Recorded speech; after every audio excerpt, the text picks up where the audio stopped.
নমস্কাৰ এই মুহূৰ্তত আহি পৰিছে ৰাতিপুৱাৰ কেইবাটাও গুৰুত্বপূৰ্ণ খবৰ আজি 10 ছেপ্টেম্বৰ অসমৰ লগতে ভাৰতৰ বিভিন্ন প্ৰান্তৰ পৰা এনে ধৰণৰ খবৰসমূহ নিতৌ চাবৰ কাৰণে চেনেলটো সাবস্ক্ৰাইব কৰি ভিডিঅ'টোত এটা লাইক কৰি দিব এই মুহূৰ্তত জনাইছো এটা গুৰুত্বপূৰ্ণ খবৰ শেখ হাসিনাৰ দৰে হেলিকপ্টাৰ লৈ পলায়ন কৰিছে নেপালৰ প্ৰধানমন্ত্ৰীয়ে অগ্নিগড় বা নেপাল এৰি ডুবাইলৈ পলায়ন প্ৰধানমন্ত্ৰী অলিৰ নেপালত বৰ্তমান সময়ত এক ভয়ংকৰ পৰিস্থিতি বিৰাজ কৰিছে নেপালৰ প্ৰধানমন্ত্ৰী ৰাষ্ট্ৰপতি মন্ত্ৰীসকলে পদত্যাগ কৰি নিজৰ জীৱন বচাই পলায়ন কৰিবলৈ বাধ্য হৈছে নেপালত দুৰ্নীতি আৰু মৌলিক অধিকাৰ খৰ্বৰ বিৰুদ্ধে ওলাই আহিছে নেপালৰ লাখ লাখ জনতা নেপালৰ সংসদ ভৱনত অগ্নি সংযোগ কৰিছে জনতাই 26টাকৈ সামাজিক মাধ্যমত নিষেধাজ্ঞা আৰোপ কৰাৰ পাছতেই যুৱকসকল ওলাই আহিছিল নেপালত প্ৰতিবাদ কৰিবলৈ 19 জনকৈ প্ৰতিবাদকাৰী গুলিয়াই হত্যা কৰাৰ পাছতেই তীব্ৰতৰ কৰি তুলিছে প্ৰতিবাদ আৰু এই প্ৰতিবাদৰ পাছতেই প্ৰধানমন্ত্ৰী ৰাষ্ট্ৰপতি মন্ত্ৰীসকলে পদত্যাগ কৰি নিজৰ জীৱন বচাই পলায়ন কৰিবলৈ বাধ্য হৈছে পৰৱৰ্তী খবৰ আজি উপ ৰাষ্ট্ৰপতি নিৰ্বাচনত জয়লাভ কৰিছে এনডিএ সমৰ্থিত প্ৰাৰ্থী সিপি ৰাধাকৃষ্ণনে এনডিএ সমৰ্থিত প্ৰাৰ্থী সিপি ৰাধাকৃষ্ণনে লাভ কৰিছে 452টা ভোট আৰু ইণ্ডিয়া সমৰ্থিত প্ৰাৰ্থী সুদৰ্শন ৰেড্ডিয়ে লাভ কৰিছে 300 ভোট সিপি ৰাধাকৃষ্ণন ভাৰতৰ 15 সংখ্যক উপ ৰাষ্ট্ৰপতি হিচাপে নিৰ্বাচিত হৈছে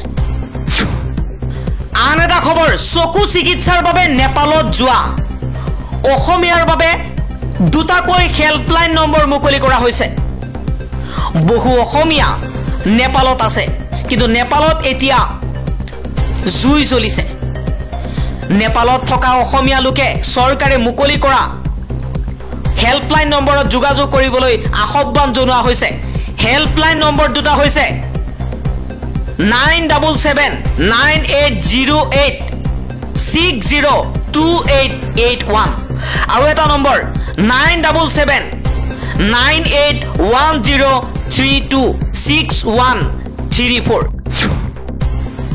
আন এটা খবৰ নেপালৰ প্ৰাক্তন প্ৰধানমন্ত্ৰী জলনাথ খনালৰ পত্নী ৰাজ্যলক্ষ্মী চিত্ৰকৰ মৃত্যু জীৱন্তে অগ্নিদগ্ধ হৈ জলনাথ খনালৰ পত্নীৰ মৃত্যু হৈছে প্ৰতিবাদকাৰীয়ে জ্বলাই দিছিল জলনাথ খনালৰ বাসগৃহ ঘৰৰ ভিতৰতেই আছিল ৰাজ্যলক্ষ্মী চিত্ৰকৰ আৰু তাতেই জীৱন্তে অগ্নিদগ্ধ হৈ মৃত্যু হোৱা বুলি জানিব পৰা গৈছে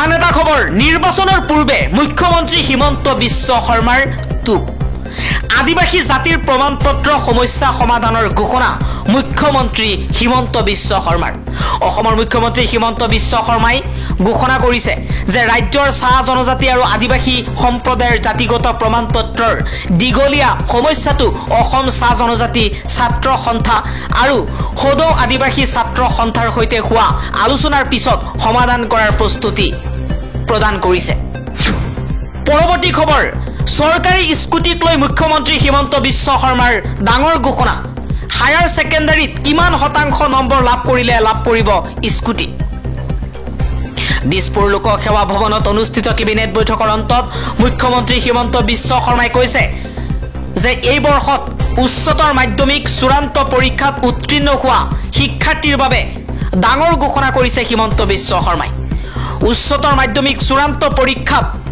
80% বা ততোধিক নম্বৰ লাভ কৰা ছাত্ৰীয়ে স্কুটি লাভ কৰিব বুলি কৈছে ইয়াৰ অধীনত 11250 গৰাকী শিক্ষাৰ্থীয়ে লাভ কৰিব স্কুটি ইয়াৰে 6860 গৰাকী ছাত্ৰী আৰু 4390 গৰাকী ছাত্ৰ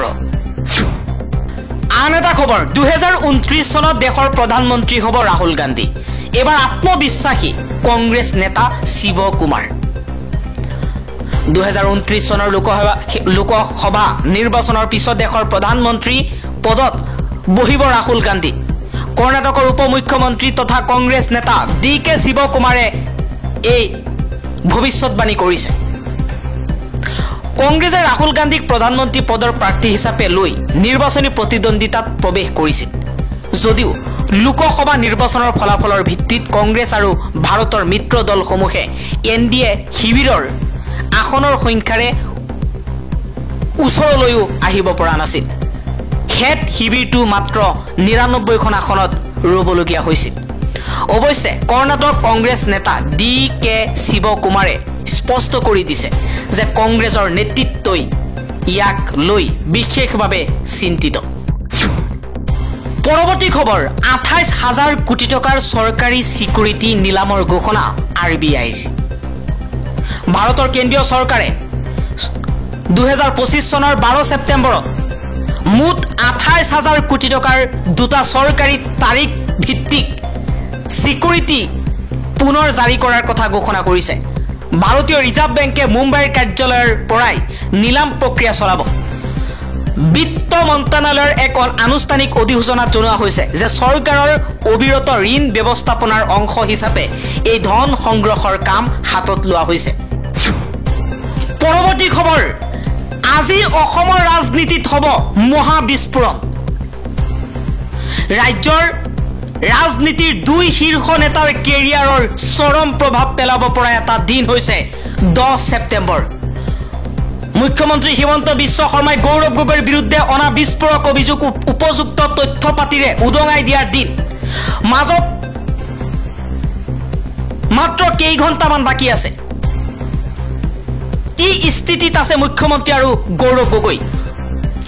মুখ্যমন্ত্ৰী হিমন্ত বিশ্ব শৰ্মাই গৌৰৱ গগৈৰ বিৰুদ্ধে বিস্তাৰিতভাৱে পাকিস্তানৰ লিংক সন্দৰ্ভত এটম বোমা বিস্ফোৰণ কৰিব বুলি জনাইছে। গৌৰৱ গগৈৰ পাকিস্তানৰ সৈতে থকা সকলো তথ্য পাতি 10 ছেপ্টেম্বৰ অৰ্থাৎ আজি মুখ্যমন্ত্ৰী ডক্টৰ হিমন্ত বিশ্ব শৰ্মাই ৰাজহুৱা কৰাৰ কথা। মুখ্যমন্ত্ৰী হিমন্ত বিশ্ব শৰ্মাই খুদ এই ৰাজনৈতিক চেলেঞ্জ মূৰ পাতি লৈছিল। গৌৰৱ গগৈয়েও দিছিল প্ৰত্যুত্তৰ। দুই নেতাৰ কথাৰ কটাকটি এতিয়া অৱসান পৰাৰ দিশে।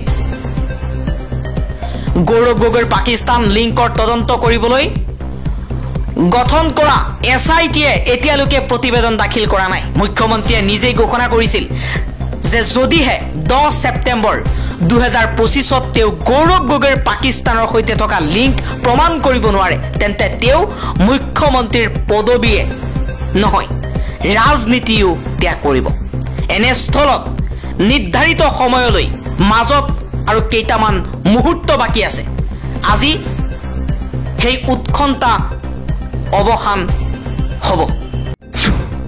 পৰৱৰ্তী খবৰ, নেপাল শ্ৰীলংকাৰ পৰা শিক্ষা লোৱা উচিত। এইবাৰ তফিকুদ্দিন আহমেদৰ এটা বিশেষ পোষ্ট সামাজিক মাধ্যমত চৰ্চা লাভ কৰিছে। তফিকুদ্দিন আহমেদে কৈছে, স্বাধীনতাত হস্তক্ষেপ কৰিলে সকলো মানুহৰে খং উঠে। মানুহে সদায় মুক্ত আৰু স্বাধীনভাৱে জীয়াই থাকি নিজৰ মত দাঙি ধৰিব বিচাৰে।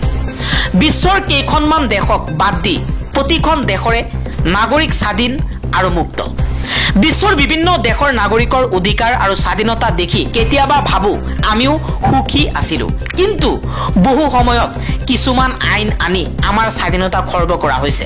যেনে ধৰক সেনাবাহিনীৰ বিশেষ ক্ষমতা আইনখনে আমাৰ স্বাধীনতাত আঘাত কৰিছে। প্ৰখৰ ৰ'দৰ পৰা ৰক্ষা পাবলৈ আপুনি গাড়ীখনত ভিজিবল ব্লেক ফিল্ম লগাব নোৱাৰাৰ দৰে সৰু সৰু বিষয়বোৰো আমাৰ স্বাধীনতাত আঘাত কৰিছে।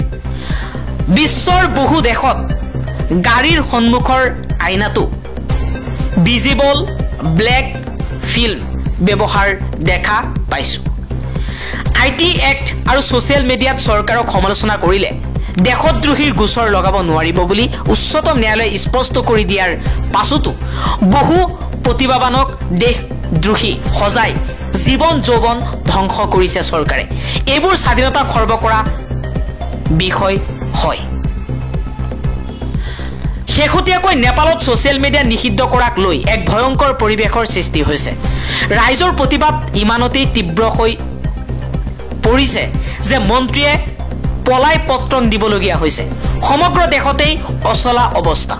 ৰাষ্ট্ৰপতি প্ৰধানমন্ত্ৰীয়ে পদত্যাগ কৰিবলগীয়া হৈছে। গতিকে ভাবক ছ'চিয়েল মিডিয়াৰ প্ৰভাৱ কিমান মূল সুতিৰ সংবাদ মাধ্যমক বিজ্ঞাপন আৰু অন্যান্য সুবিধা উপঢৌকনেৰে নিজৰ মতে চলাব পাৰিলেও ছ'চিয়েল মিডিয়াক নোৱাৰি ৮০% যুৱক যুৱতীয়ে নিজৰ ক্ষোভ আৰু চৰকাৰৰ বেয়া কামবোৰৰ সমালোচনা ছ'চিয়েল মিডিয়া প্লেটফৰ্মত কৰে সৰু বৰ সকলো মানুহে আজিকালি ছ'চিয়েল মিডিয়াত সক্ৰিয় এই যে মন্ত্ৰী বিধায়কৰ পোষ্টবোৰত সমালোচনাৰে থকা সৰকা কৰে এইবোৰেই ৰাইজৰ ক্ষোভ কমেণ্ট বক্সত ক্ষোভ উজাৰিলে যুৱচামে ৰাইজৰ এই ক্ষোভবোৰ ৰজাঘৰীয়াই বুজি পোৱা উচিত অকল ধৰ্ম কৰি দেশ ৰক্ষা কৰিব নোৱাৰি দেশৰ উন্নতি কৰিব নোৱাৰি আজি নেপালত প্ৰায় ৮২% হিন্দুৰে এখন হিন্দু প্ৰধান দেশ দেশখন মুছলমানৰ সংখ্যা ৫% আৰু অন্যান্য ১৩% নেপালৰ জনতাই প্ৰতিবাদ কৰিছে স্বাধীনতা বিচাৰি এই স্বাধীনতা মত পোষণৰ স্বাধীনতা মুক্তভাৱে নিজৰ মত প্ৰকাশ কৰাৰ অধিকাৰ বিচাৰি ৰাজপথত মৰণপণ যুঁজ জনতাৰ সৰু মানুহৰ যেতিয়া খং উঠে তেতিয়া পাপৰ সাম্ৰাজ্য খহি পৰে সৰু মানুহ আৰু সাধাৰণ জনতাৰ খং উঠিলে ইতিহাস সলনি হয় সাধাৰণ জনতাই ধ্বংস কৰি দিব পাৰে পাপৰ সাম্ৰাজ্য সাধাৰণ মানুহৰ খং উঠিলে কি হ'ব পাৰে সেয়া আমি শ্ৰীলংকা আৰু নেপালৰ পৰা শিক্ষা লোৱা উচিত ৰজা শক্তিশালী হ'লেও নাগৰিকৰ স্বাধীনতাত হাত নিদিয়াটোৱেই মংগল